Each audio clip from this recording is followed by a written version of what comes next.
Statistic Indonesia reported Wednesday for another trade surplus for 2.24 billion US dollars in December of 2024, extending the country's streak to 56 consecutive months.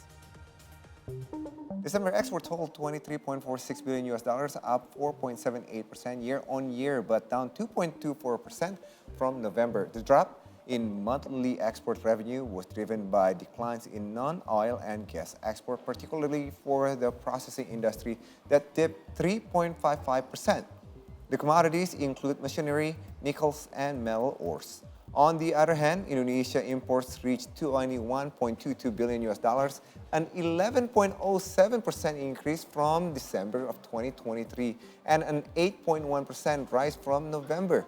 The surge mostly occurred both in non-oil and gas commodities as demand for raw materials increased for 7.05%, mostly in machine and electric equipment. Overall, Indonesia trade balance recorded a surplus of 2.24 billion US dollars in December, continuing its surplus trend for 4 years and 8 months. For 2024, Indonesia total export reached 264.7 billion US dollars, import hit 133.66 billion US dollars, and the trade surplus for the year stood at 31.04 billion US dollars. For 2024, Indonesia total export reached 264.7 billion US dollars, import hit 233.66 billion US dollars, while trade surplus for the year stood at 31.04 billion US dollars.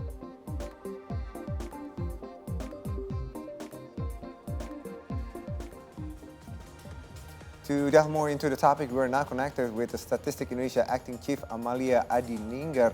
Well, Amalia, thank you so much for joining us here on C Today. So, what are the most significant trends observed in Indonesian export-import, especially let's take a look at the 2024 overall? Yeah, I would like to highlight the overall export and import performance of Indonesia within the year of 2024.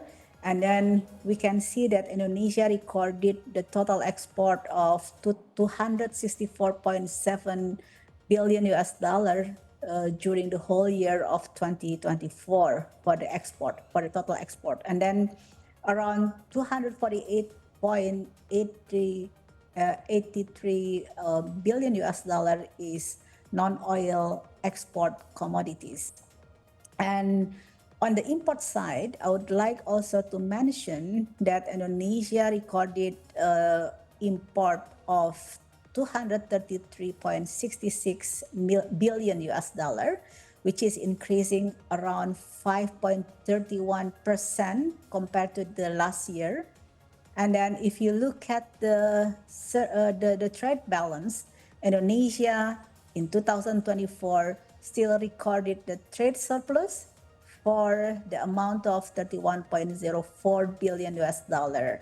So meaning that if you look at the trade balance performance compared to the previous year, so 2024 is actually the 5 years consecutive that the 5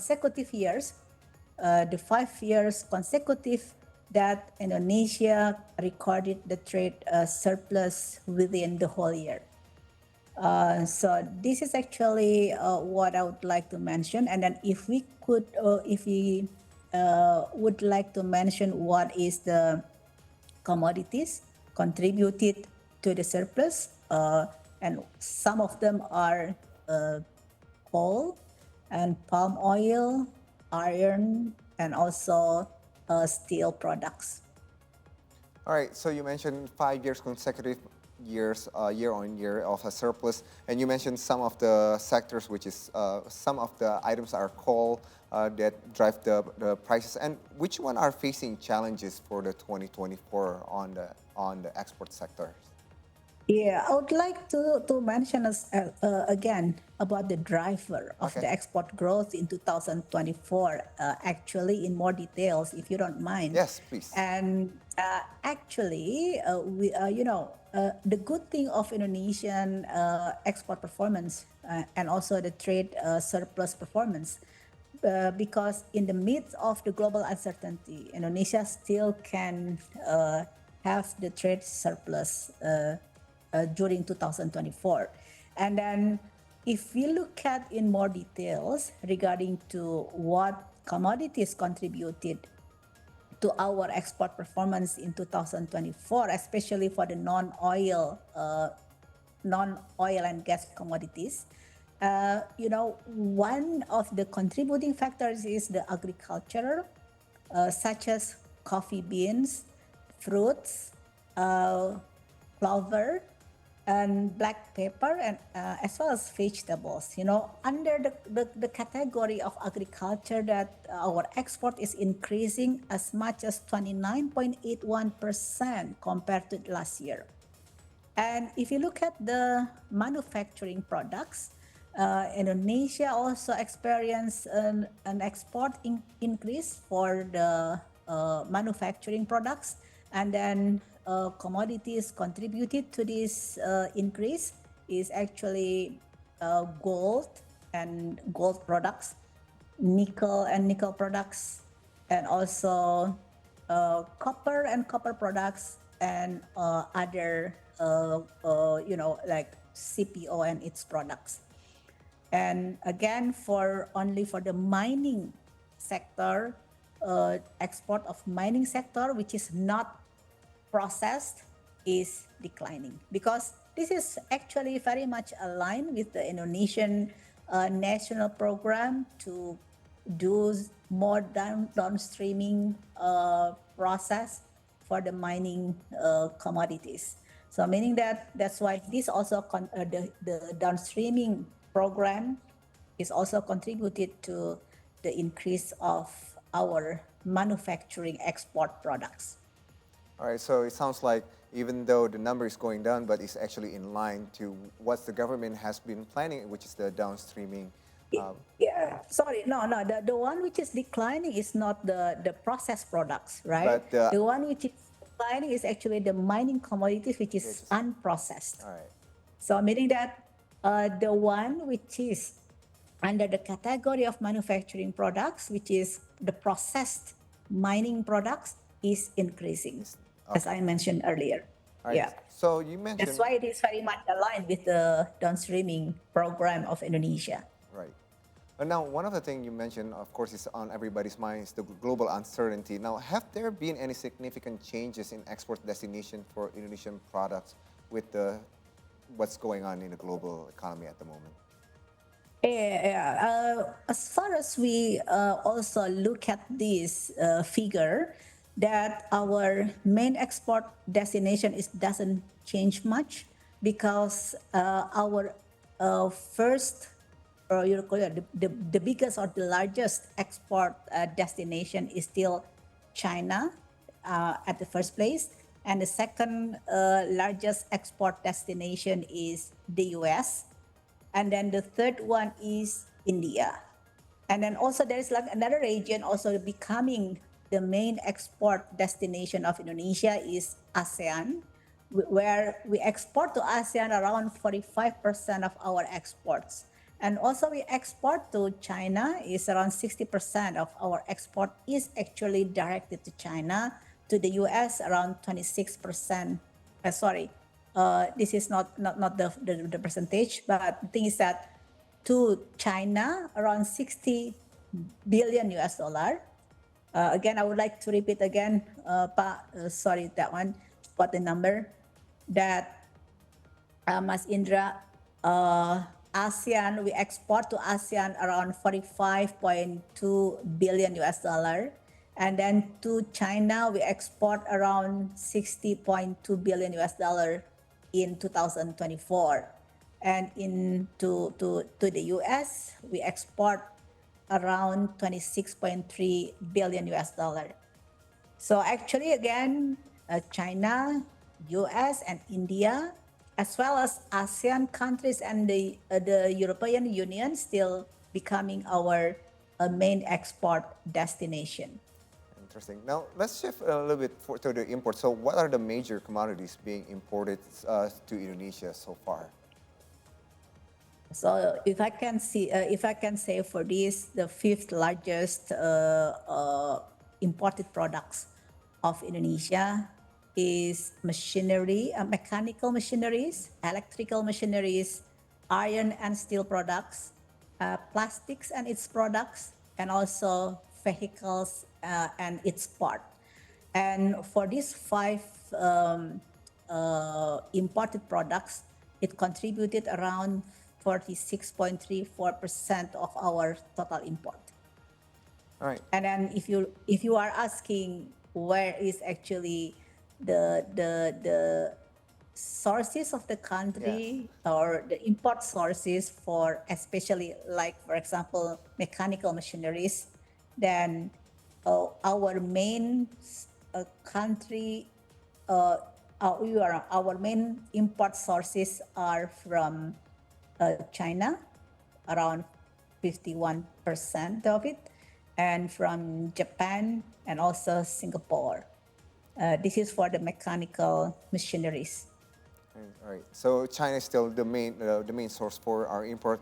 Now, is there any noticeable impact of Especially for that products, right? the machineries? Yeah. And also for the total one. Yeah. Now, is there any noticeable impact of commodity prices in the global market on export or import activities? Yeah, of course. And then we can see because some of our export products is actually mainly commodities and natural resources, where most of the natural resources right now in the global market the price is increasing. So, for example, I would like to have a look at the gold prices, which is in the global market the price is increasing quite high. And then this also affecting our export performance of gold and gold products. And the other one is regarding to cacao. Indonesia also exporting countries for cacao and cacao products, and or we call it processed cacao, because of the price of cacao in 2024 compared to 2023. The price of cacao is increasing around 123% compared to 2023. And then this, because that the cocoa producing countries such as Ghana and also Pantai Gading, you call Ivory it Coast? Ivory Coast, and they are actually the main cacao producer, but they are now doing the replantation. So the supply from the country is a bit decreasing. Then the cacao price in the global market become increasing. And also this affected Indonesia, who also cacao exporting countries, and then we got benefit from this. The price increase in the global market, which is affected by the supply and the demand side of cacao market. It is also affected Indonesian cacao export in 2024, increasing by 118% in 2024. Interesting. I know we're talking about import export. Do you have a figures like is there a transition between farmers going to cacao, knowing that the price is going up for the 2024? That's we didn't collect that Okay. data, All right. but we can see it. We'll do that for next Yeah. time. All right. So beside the Yeah, export sure. import for today, the BPS also have released a report on poverty rate in Indonesia. So what is the current Yeah. figures on Indonesia poverty rate? So our current figure for the Indonesian poverty rate now, according to our survey in September 2024, is 8.57%. I think this number is better than the previous one. And also this is the first time of Indonesian poverty rate reaching the figure of 8, right? Because before of that is around 9, 10%, and now we can reach the poverty rate of 8.57%. And meaning that our poverty population is around 24.06 million people, which is decreasing by 1.16 million people compared to March 2024. All right. So, is there any province that is seeing a surge in poverty? Yeah, there is like, you know, even though our national figure is very much good, but still there is like a note that there are 5 provinces who still experiencing an increase in poverty rate, and those provinces are Jambi, Bangka Belitung, and Central Kalimantan, Papua, and South Papua. So those 5 provinces are the ones who experience an increase in poverty rate. So furthermore, in September 2024, there were 18 provinces with the poverty rates below the national average. So, and 20 provinces also got poverty rates above the national figure. So I think nationally, again, we can record it that the poverty rate of Indonesia, the last figure is 8.57%. All right, Ibu Amalia, thank you so much for sharing with us here at C today. No There was, problem. I hope I'll see you again here on your next report. There was Ibu Sure. Amalia Adininggar from the BPS or the Statistic Indonesia. That was our conversation on Indonesia Export and Import and Poverty Report for today's Business Talk. You can stay connected with us on Instagram, X, and YouTube at C Today News. We are also available online at ctodaynews.com. Let's stay connected.